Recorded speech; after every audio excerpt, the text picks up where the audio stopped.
Hi everyone, hope you're doing well from wherever you're watching this channel, depending on your time zone. Now, Rigathe Gachagua hosted the Obina Show TV at his home, and in that interview, there is a statement he made in reaction to the attempt to rig the upcoming general election.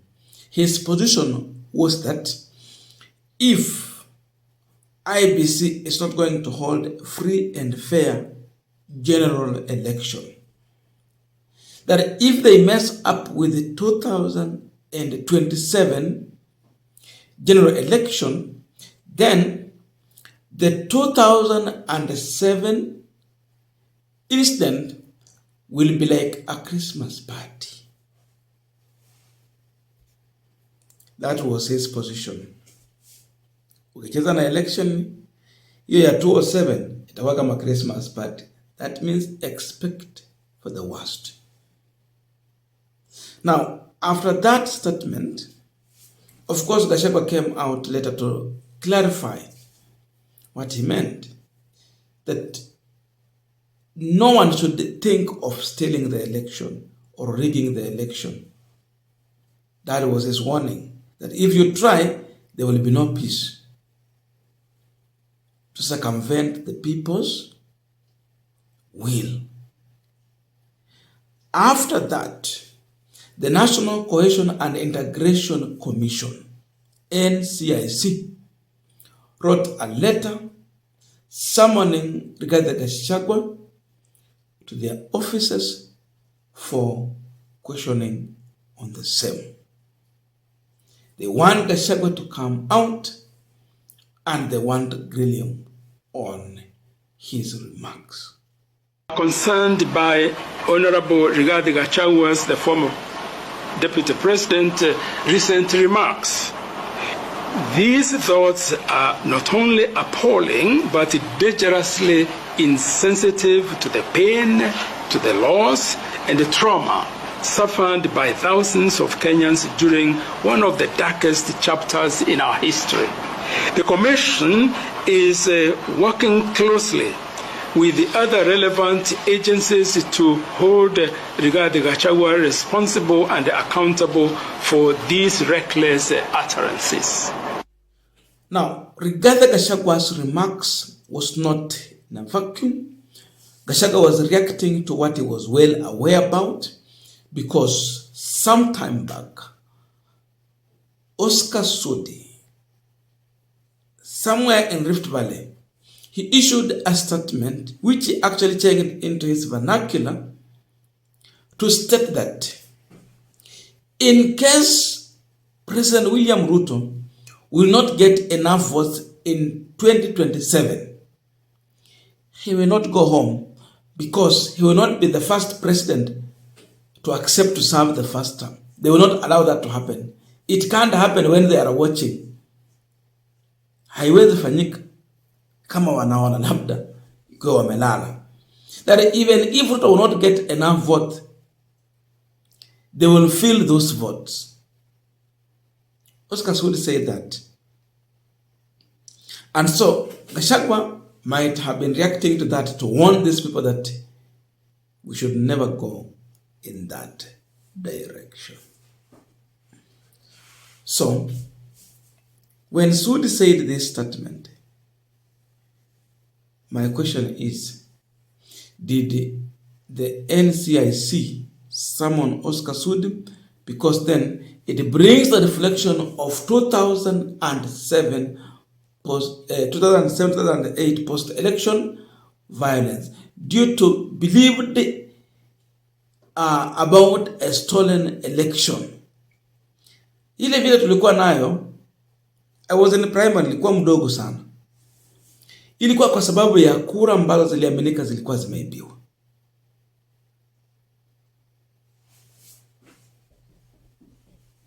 Sudi anarudia yale maneno.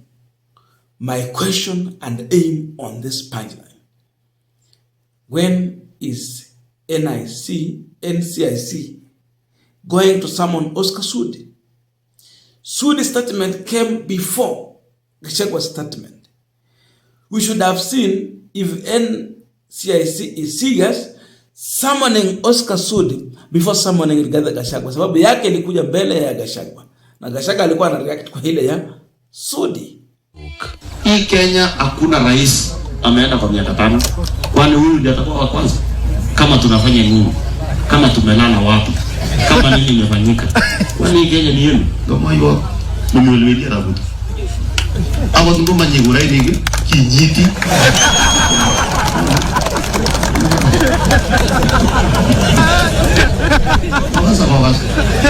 So maybe kita akan gile ne Ruto mazuo ni was mama yogi kwani ule ningiliana. Now, if the National Cohesion and Integration Commission is serious in the issue of summoning, I therefore again ask one question.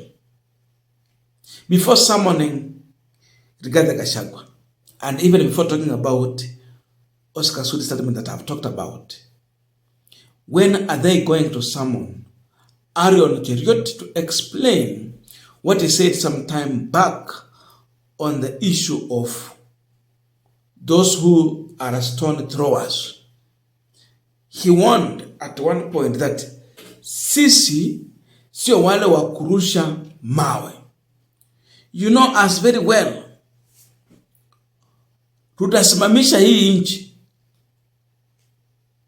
Ati mnatujua vizuri sana. Tunawajua kivipi? Hawa ni wakurusha nini? Wamesema wale wengine ni wakurusha mawe. Hawa ni wakurusha nini? Na ni nini walijulikana kivipi? This was serious threat. But NCIC took no action. They never summoned Aaron Cheriot, but they are here summoning Rigathe Gachagua. Are they selective, or what is going on? That is still the big question on this Punchline. When are they going to summon Aaron Cheriot? Tunamkimbia sababu kumshika. Wacheni mcheze bwana. Sisi tumesema tunataka heshima yetu. Na hivi vitisho wenu sisi tumechoka nao. Mtatusukuma na itafika mahali itakuwa ni kama umefungia paka kwa nyumba. Utaichapa lakini ikipenduka hata wewe utajua cha mtema kuni. Na msituambie maneno mingi.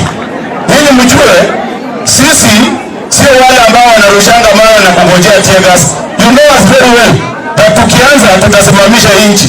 So tafadhali waacheni mchezo wenu.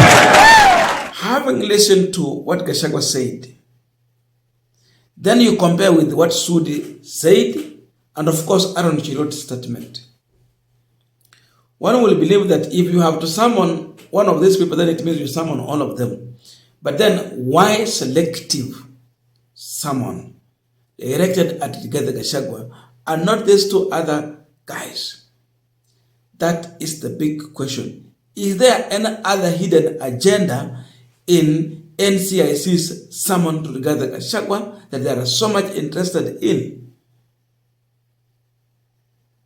That's the big question on this Punchline. Before we go deep into that discussion, I have a quick and very humble request. For those who are watching this channel and you have not yet subscribed, please consider subscribing. To our returning subscribers, I must say thank you so much. And again, to all our viewers, please give this video a thumbs up. Thank you so much, and back to our discussion. Now, if you look on the speed in which the NCIC is going by to summon Rigathe Gachagua, it tells you it is not NCIC independently summoning Rigathe Gachagua. They are acting on behalf of someone. And we can categorically say that NCIC is not working independently. There is a hand behind it. The issue of independence is not yet here. This organ, DCI, and the other agencies should work independently, but they normally get orders and act on orders from State House. That is what majority of us do believe. And so, my belief is that they are acting on orders from none other than President William Ruto. Hakuna kwingine kwenye orders zimetoka, ni huko. These guys might be interested in arresting Rigathe Gachagua. They want to attempt in arresting Rigathe Gachagua. Even if it is not arresting Gachagua, they want to test the water. How deep is water? What will Kenyans say if there can be any attempt to arrest Gachagua? Will it cause havoc, or it is something manageable if we arrest Rigathe Gachagua? That is what they are interested in. It is akin to silence Rigathe Gachagua, not to speak about the plan that this regime might be having in rigging the next general election. Because majority of Kenyans are not happy with this regime. They will not want anything to do with the circumventing the people's will on the ballot as they cast their vote.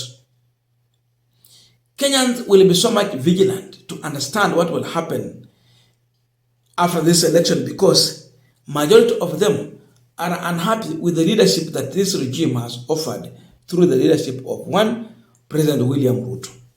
So when someone will talk about rigging the election, you know what will happen. People will be vigilant kuangalia nini itafanyika pale. They are trying to deal with that. And that is what has informed this issue of handling Rigathe Gachagua in a way that compromises him through intimidation, through threats, and all that. Otherwise, waanze na Oscar Sudi, waongeze Aaron Cheriot, Gachagua kwe watatu, alafu tutawaamini. Now, up to that far, I don't know your views, but please let us meet in the comment section to continue with this discussion. Thank you so much, and see you in our next video.